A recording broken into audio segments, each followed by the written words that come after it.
All right, welcome back for another episode of the Unplanned Show, where we talk about unplanned things, mostly in the digital realm. I just realized as I was saying that, I was like, no, we're not talking about unplanned pregnancies on the show. That's not the topic for today or any day of my life that I would like. So, but yeah, with me today, I've got Chris Bell and Davis Godbout to talk about major incident management, which is both a sort of capitalized proper noun type of thing, but also kind of a lowercase thing to talk about. But before we get into that, just kind of going through a little bit of what we have coming up. Um, Next week, I forgot to update this. Hold on. It's with April, we're going to talk about LLM ops. So ignore what you see on the slide. It's close, but not quite the same combination of consonants. And then taking a little break on April 1st. Haha, not a joke. But it is actually spring break. So I'll be with my kids on that day. And then actually coming out of being out in London for Monkey Graw last week, it was great to connect with a few folks and both new and familiar. And so I've got a few folks in the works for the April lineup. So stay tuned. So you can always catch the audio replays on Spotify and Apple Podcasts and everything. But with that, let's dive into the topic of the day: major incident management, which is a formalized practice, if you will, in sort of the ITIL world. But it's also just kind of like a thing that anyone has to deal with and be able to deal with. So maybe just we'll start with kind of unpacking, like, in your best layperson speak, like, how would you describe and define major incident management, and why do we treat this differently than just other incidents? So, Davis, did you want to go first, or do you want me to take that one? I'm actually going to throw it your way, Chris, because one of the things that I love about you is that not only are you a wonderful person who's in the field talking to customers, but you actually worked. You lived ITIL knock in an IT operations center. So, I'm gonna piggyback, but I actually love talking to someone who's lived and breathed it. Well, I think it's a good question, and to me, major incident management was something that there were incidents that were classified as major due to impact and urgency, scale, really the impact to the business or the customer at the time, depending on my role. And so we needed a process in place to go with that particular type of incident that would help minimize those outages and deliver, really the uptime we were looking to have with our customers. The problem that we tended to see and what we tended to notice is all incidents had to be treated the same at the start. Otherwise, you would blow through any sort of response type of SLA or requirements around an incident. So it created this situation where we wanted to have a major incident process that we only clicked under certain circumstances, but it took a lot of manpower to make sure that we didn't miss something in that declaration. And the way I like to rubber stamp major incidents is anything that has significant revenue or reputational impact to a business is a major incident. And I think that at the end of the day, kind of circling in on the why of why we are here is, regardless of what your infrastructure tooling process looks like, injecting change, running a business comes with risk. And at the end of the day, the scale of that risk and impact, has ratcheted up over time. And especially as we become more digital first, digital native, whether you're transitioning into a digital transformation or you're digital native, started a company in the last 15 years, it still all fits that very singular category. If this thing breaks, is this going to cost my company money? Like it's like a certain sense, like brand and reputation is money. And we all know the checkout example of like the checkout screen can't push the button. That actually causes the ability of your consumer product company. You can't that customer can't purchase. So whatever the scale is, major incident is causing detriment to your company. Okay. Yeah. I mean, that definitely all makes sense. And I want to come back to something that you mentioned, Chris, around like this idea of how on paper, right? You might start on paper with this idea of like, okay, hey, this is the kind of stuff that's really, we got to be able to be super on top of. There's going to be a lot of other things going on, but how at first, like, oh, if we have to treat these all the same, then it's either too expensive and labor intensive to be just trying to do it right for like the you've got to treat everything as like a luxury car, if you will, when not everything really needs to be a sports car. But you can't risk having the things that need to be in a sports car, like stuck in a minivan, or I mean, whatever. Like, this is my car analogy for the moment, but that idea of there's you're going to be spending a lot, or you're going to be risking, to your point, Davis, revenue or reputation. How do folks, like, what's changed in the market, and that's like either like helped organizations deal with that differently, and like also at the same time, like what might be making that more complicated? Well, it's interesting, right? Because there's been this. I think there's things making it more complicated and some pieces that are making it better. There's a huge investment in observability to help drill down to the noise or the signals that matter and get the right signals in, which can kind of help there. But the problem is you end up filtering out signals that could be important and you lose visibility into those. And I'll give you a story. This is, you know, speaking of a minor signal that turned into a major incident. It was, our largest customer at the time, oil and gas customer, got an alert that a fax line was having problems. It was, middle of the night. They were under a, tier one SLA for it, but yeah, it was a fax line. Everyone ignored it. Turned out that was the basis of their earnings call the next morning and where they did their earnings from. So they were late doing their earnings for the day, which, as you know, has significant financial impacts on a business because they couldn't get the documentation delivered to the board who expected it on the fax machine. So something very minor turned into a major incident rapidly, because we didn't treat all of those things the same way.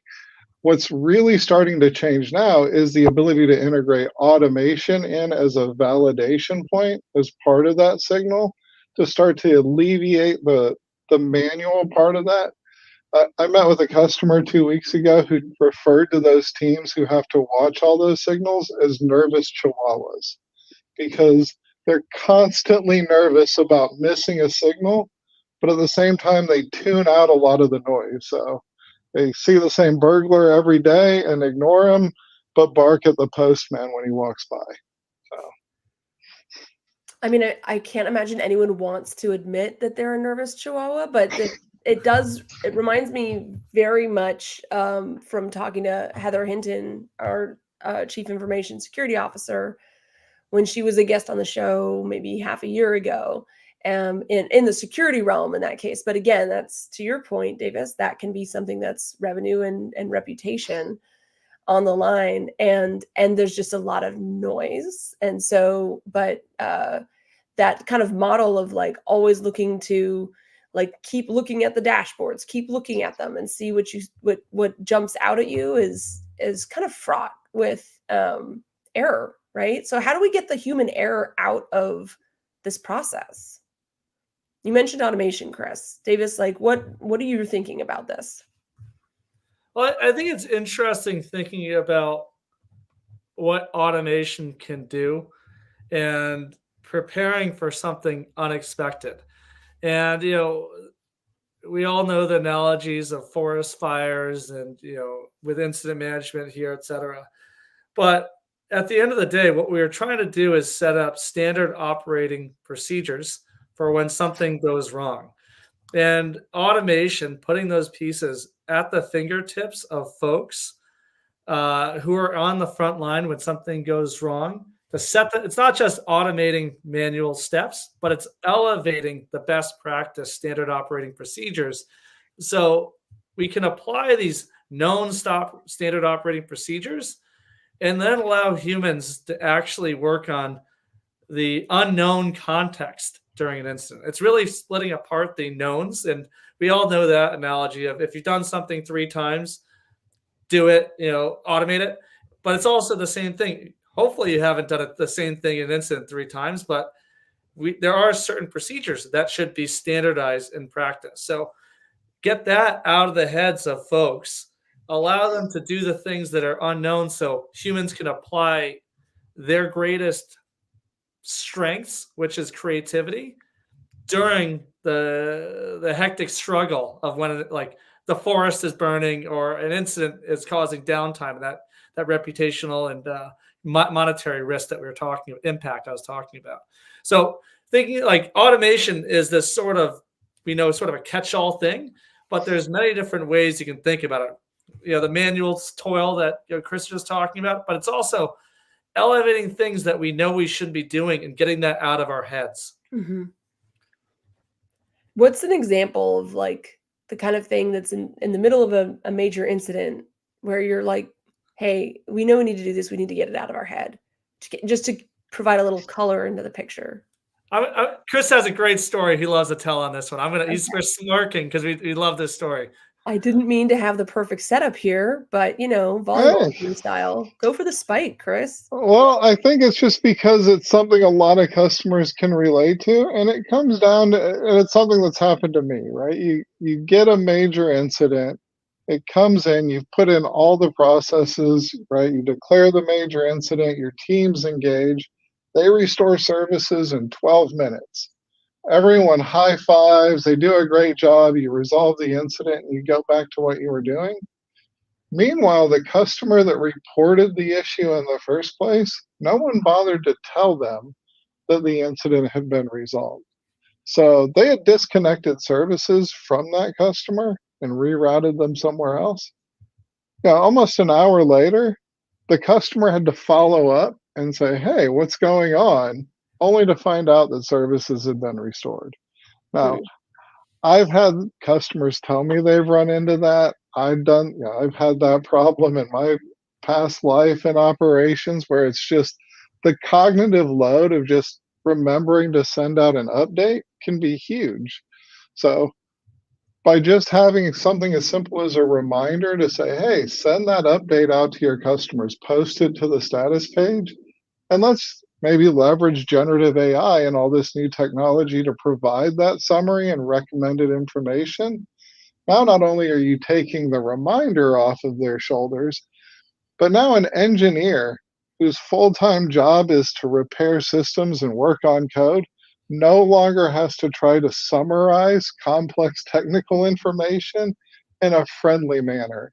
And the amount of time I wasted in operations deleting and rewriting text to prevent myself from sounding either condescending or not providing enough information was entirely too much. So we can that's certainly something that's top of mind.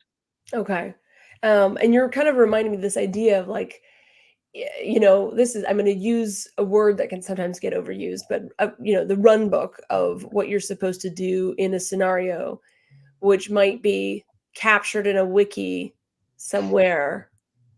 It's probably, but who's looking at it and like meticulously following all these steps in a wiki? So another an organization I was talking to, where they were walking through the process, and there was one that really stood out to me that made a ton of sense. And it was like they run on GCP, and they brought up how it's like what they want everyone to follow is that if there's anything that remotely smells like it's a GCP issue, right, the underlying cloud infrastructure, this could be for AWS or Azure or whatever, if there's anything remotely, it was like, this is the point in the process when you go open the ticket with that underlying vendor, because you're going to still be working through, try to fully understand it, but there's a certain amount of delay, right? There's a lag between when you file that ticket with an underlying infrastructure provider and when they're going to get back to you. And so if you wait until you're like, oh no, now we're really sure, like we've completely like Magnum PI'd this situation and we've got all the evidence to bring to the courthouse. I feel like Magnum PI is not really the right character, but it's someone who's like finding all the evidence. We've cracked the case, but it's like, now we're just that much further along in the process of trying to get the service restored. So in the kind of coming back to that point about like some things are more complicated, like you've got lots of different service dependencies in a modern architecture with different cloud providers and different SaaS layers and like, whatnot, DNS. But then if there's something that you like, you just need to get some of those going. And it's like, to your point, like what I hear you describing is like, oh yeah, that's exactly the thing that like, someone just needs to be reminded and not trying to wade through a wiki of like, at this point, you should really file that ticket with your cloud provider so that by the time they get back to you, you're rocking and rolling or whatnot. So, anyways, that's just kind of like what comes to mind a little bit. But, you talked about something like automation and this idea of like separating the knowns from the unknowns. What else is kind of making this more complicated for folks in terms of also like just getting better? Because in some ways this isn't new. Like you go into any organization, they're going to, do you have a major incident management process? They're probably going to say yes. But like, what are they trying to fix about it at this stage? Davis, I'll let you go first here. Yeah, there's a lot to unpack because it's, I think it's kind of goes back to overall operational maturity and thinking about like what is the profile of where you are at today and then what are your goals. And I remember at one point I was working along at a past company and we were trying to institute SRE, site reliability engineering. And, I was trying to figure out for months what they were talking about. And all of a sudden I had an epiphany. It was like, oh, they are product managers for reliability. And really what they're trying to do is set goals. Obviously the nines is the great, and all of the different abilities and track. What are the things that you want to achieve to get better at? And so it starts with where are you at today? Like this is even some of not even having to extend into full incident management, but you can think about it in terms of a scale. It's like, okay, can I get someone accountable to solving a problem? Hey, is when something is made like majorly failing, like can I pull in the right people in the same place so they're working on the same problem together? And then we talked about, hey, are we communicating? And then, you think about like, how do you evolve over time? And this is where it really gets exciting. And I think Nora was just on recently talking about jelly opportunities. I love the way that they frame, evolve from postmortems to opportunities, a very evolved state of mind. I'm thinking about like, how do you evolve your thinking? And, this idea of we're in pure chaos to we're an elevated being that learns from our mistakes. Isn't that what we all want to do? Is be that person who's, not acknowledging and it's not blameful, but it's blameless. So we'll use that word. We're learning in a way that looks at the whole so that we improve over time. And, I know I'm not answering your question directly, but it really depends on where you're at today and where you want to be tomorrow. It doesn't mean you have to be perfect and do everything. And then there's maybe even like point problems like, hey, I want to break out of my very process-oriented way of doing things, but I still need to be compliant, for example, with a system of record. There's plenty of different components that sit in this world. So, but I'll pass to you, Chris. Well, and I was meeting with a customer about a month ago, and it started off, we were having an really a major incident management conversation, talking through their process. And they're telling us all the things that their ideal major incident management tool or solution would have in place, and why they need it, and all these, really focused on the features. But when we started drilling into it, what we found is that 90% of their major incidents were manually declared. So Mm, they weren't from observability. They were a customer reported issue or someone in Slack or an engineer noticing a problem and manually raising an incident. And so once we realized that, we started to step back and we said, well, look, instead of focusing on just continuing, to be fair, what I consider kind of bad process, if 90% of your major incidents are manually declared, that's not a healthy scenario for most organizations. And so you really want to start shrinking that number. So it's, how could we help reframe the discussion instead of what's our major incident management process to how do we make sure 90% of our major incidents are automatically declared and we take all that cognitive load off of teams? And we started mapping out those pieces and what that looks like. And that's where we tend to see some hurdles these days, I think, is there is an automatic bias for a lot of SRE teams to think of that manual declaration, and rather than looking at a world where we can get to this hybrid operations where we're leveraging signals and everything else to drive those declarations. yeah, and I like to be fair, I'm curious like how you'd answer this question. I have some thoughts Hmm. on like, okay, is the metric I think it's super important to like you got to have metrics to manage too, right? If you don't measure it, like how are you changing it? And so things like your nines, right? Just the straight uptime is like, I mean, that's an objective measure, more or less. That's kind of like, is it on or off? Is it one or a zero? And how you're managing to it. But what you're talking about is almost like when you click in another layer, then you have some a different set of things to look at to almost understand like the efficiency or impact of what's going into everything that gets you to that 9.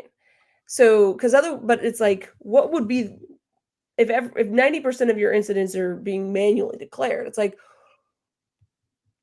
I hear your point, but I want you to unpack that a little bit more of like, what is the real benefit? What does it mean for an organization if it was the reverse and 90% were being automatically declared? What should that mean for an organization? So, in most organizations I talk to with those types of statistics, they tend to run where they have up to 15 minutes to declare that major incident, Mhm. right? So, from initial detection or reported, that's a 15-minute window. And that sounds fairly rapid, but we work with other organizations that are striving to a 20-minute resolution time. So end to end from detection to resolution. So if you can shrink all of that down, reduce the cognitive overhead, still engage humans as part of the decision making process when it's appropriate, but supply them the information they need to quickly make that decision so that way they can declare it in the first 1 to 2 minutes, it can be a massive time savings. And like I said earlier, those signals, say your catch point or your deep synthetics that those types of teams are monitoring for, they need to be hypersensitive to those. So they're having to constantly validate those signals. So Uh, I we, want to key oh in on God, a word that you just used, Dormain, and that was the use of the word efficiency. Mm. And I think it's interesting thinking about not only the cost of the nines, and I think that was a good thing you called out. It's like we can get to 4 nines, we can get to 5. What is the cost? And I think that is the fascinating thing that you hit a certain point of scale regardless of the background of your organization, and you have a certain amount of engineers on call. And I think let's just say the elephant in the room of the past year is look, what does it mean to move from, teams built, procuring different, products to fill different gaps that I talked about earlier. Like, hey, these teams came out of a major incident last week, and the team just swiped a credit card, and then all of a sudden they've got it up and running, and then you realize you have 10 different products in an organization. So there's one side of how am I solving all of these different pieces. The other side is Uh-oh. Uh-oh. I think we lost Davis here. Oh, wait. Hopefully I'm back. Okay, you're back. You're back. You're back. But ultimately this comes down to operations. They're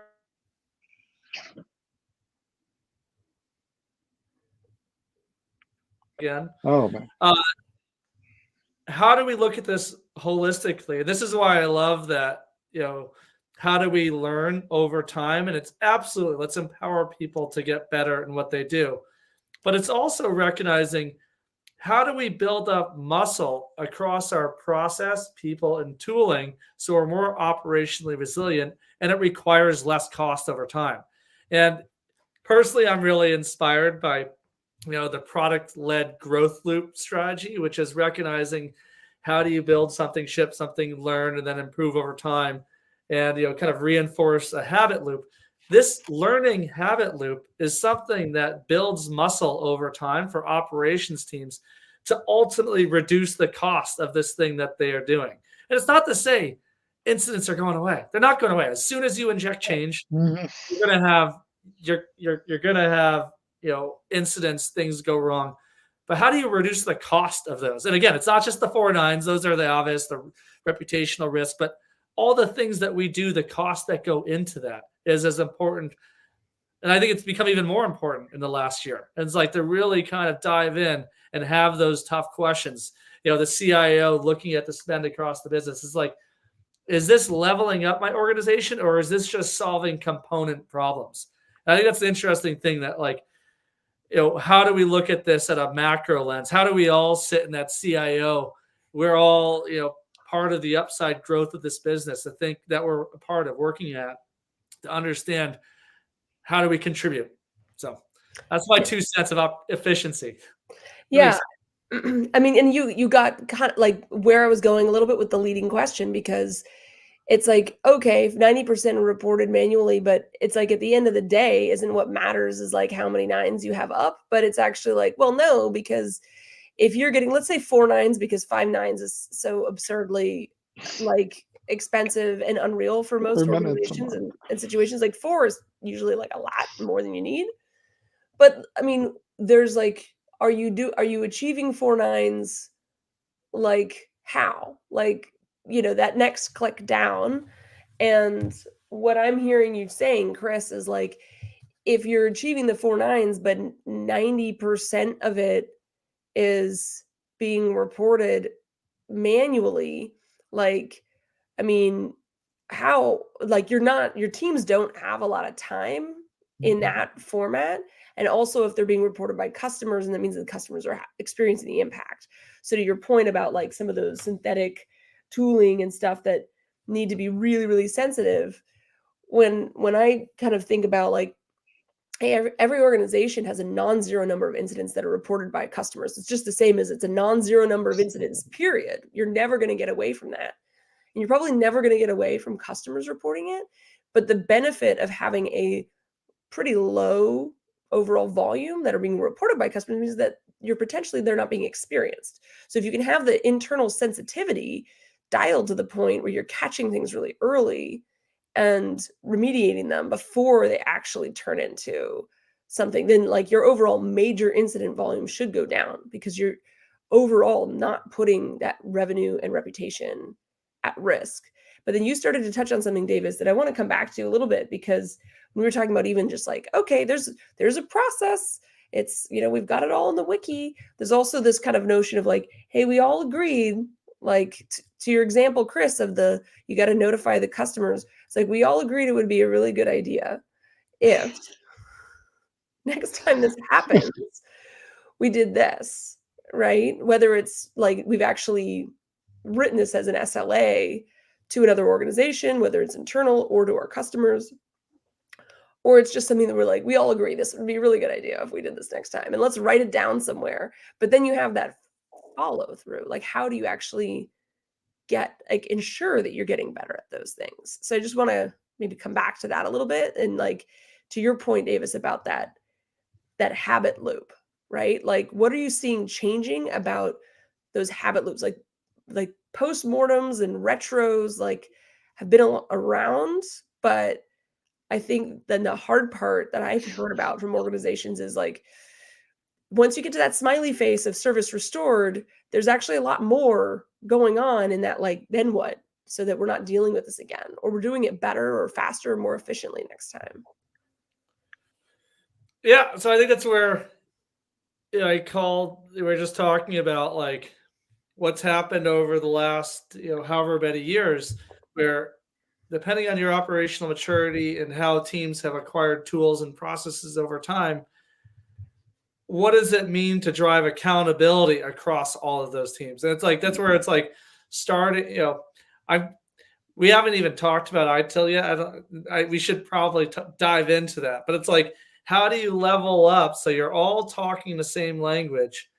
And this is again moving from root cause, to that point of root cause. Is kind of in the blameful land. It's like, okay, there's a ticket we should do, and we know like that's the thing that caused all this pain. But as we all know, there's things that live behind that. What are the processes that enable that? What are the things that we could change for the next time?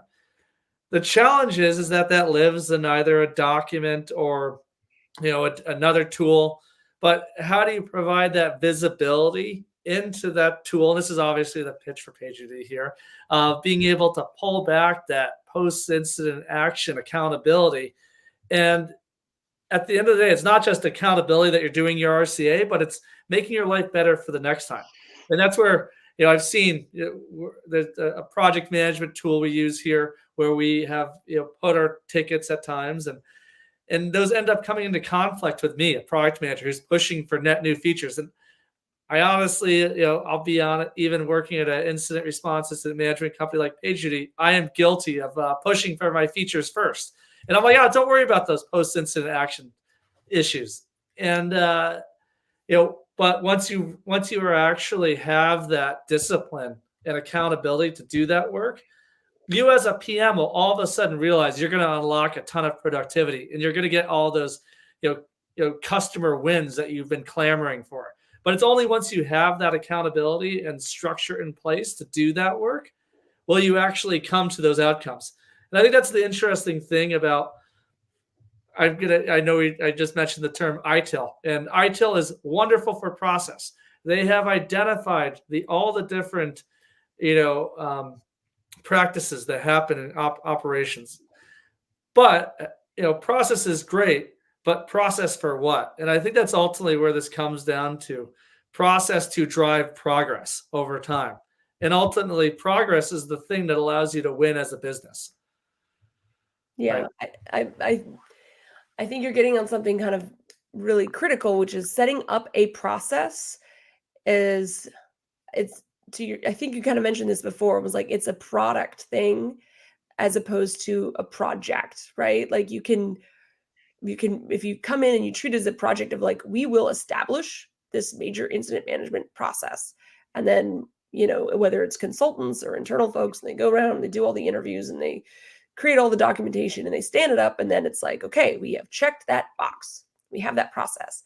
But like, what happened like 6 months, 12 months later, like, have you made have you made it better? Like, if you're standing still, then you have a process, but what is it costing you? And so kind of this idea of continuously improving the process and rooting out like those sources of friction and cost and delay are like what is going to make that to your, this is what I'm interpreting when you say it's like, it's process for what? It's got to be a continuously improving process. You have a starting point, and you've got some great guidance from ITIL on like where to kind of think about it, but you've got to have a method to come back and revisit that process again and again and again with like finding ways to make it improved. I mean, it seems ambitious. What do you I, think, Chris? well, it sounds ambitious, but to me, that's doing that for the major incidents is only the start, right? Like, yeah, in all my years of operations, the holy grail has been preventing major incidents, right? Proactive operations, proactive incident management. We've been hearing those buzzwords for years. We've been talking to vendors who promised they could deliver on it for as long as I've been in the industry, and yet there are lots of offshore operations that are still, throwing bodies at the problem. And you know, I think that's really what we started to see throughout, this transition is customers want to be able to learn from those major incidents and get away from just having a document that they create, they run through in a monthly meeting, and then they forget about it. But they also want to learn from all the minor incidents.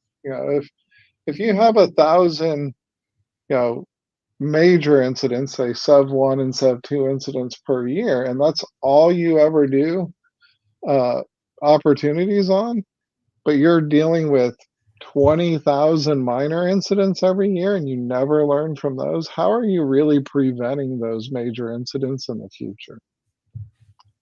Yeah, that's interesting. And also like what the connections are, the canaries that the minor incidents might be to your next major incident. They're always the canary in the coal mine, right? And so, yeah, it sounds ambitious to do it for the major ones and link all that data together, but you know, but that's the foothill to what we're doing at PagerDuty. So, All right. Well, what kind of just like final closing thoughts from each of you around major incident management, how it's changing, and what people should be on the lookout for? Davis, let's start with you. Yeah, I think at the end of the day here, it's incident management and major incident management is not just about discovering a process. It's about really thinking about operations as a product. And I had a customer when we were talking through what we were doing here at PagerDuty. It's like, wow, this is a muscle for all of my teams that they can build. Like I'm just adding like strength to all of my people here just by using your tool. And to me that like opened the, I loved it. But it's how are we empowering people to be better in their jobs so that they can mitigate business risk and achieve the outcomes that the business wants. At the end of the day, if you're listening to this show, you likely work at a company that's in delivering digital products, and there is an underlying cost to operating products. But how can we make that a strength of your business? And at the end of the day, like process is great. It's something that we're all working standard operating procedures, but you have to ask yourself, is it driving progress? And the only way that we all know in the last 15 years, the only constant in the software digital world is change. And how are you adopting people, process, and tooling that will evolve over time to drive the business outcomes that you want? Yeah. What are you doing this year that you were doing slower or more expensively last year? Chris, how about you? What do you want to leave people with here? Davis really said a lot there, but I think for me, it's, how do we focus more on turning major incident management from a team into more of a process that enables and empowers all teams across the business, and then leverage that framework and those teams to really drive something along the lines of sustainability engineering, or a fusion team that really pushes the business forward and focuses on those long-term business outcomes and continuous improvement, to operationalize run books, bring automation into the stack, look for driving a new center of excellence and really transforming how we think about incident management and the outcomes it gives. Yeah, and you're touching on, I think, like important kind of organizational structure questions too, right? Like whose job is it? And if, a lot of traditional approaches to things like ITIL have been like, there's a team for this and a team for that. And everyone has to kind of, route their, whether it's changes or it's events or it's incidents, like everything has to kind of route through a team of people. And it's like, well, what if instead of thinking about it as people, it's a framework, like you said, but then you still kind of need the team of people who are marshaling that. But to me, I see like it's if you're on the team, right, that is like we are the whatever major incident management team, it's like it's not that your job goes away, it's just changing. It's just you become the marshals of that continuous improvement as opposed to just processing the process the same way and making sure that everyone follows the process, which doesn't really necessarily connect you that as much with the outcome or the ongoing what it represents to the business. Well, let's turn them from nervous chihuahuas into confident labradoodles. Thank you for bringing that back, because someone needed to, and that was just chef's kiss. We got the nervous chihuahuas back in the conversation. So thank you. Welcome. It's a very like strong picture in my mind right now. I can absolutely like picture the little like shaking legs. Gentlemen, thank you both for being on. Thanks everyone for tuning in. And we'll see you next week with April Song talking about LLM ops, large language model operations, and have an uneventful day. Thank you.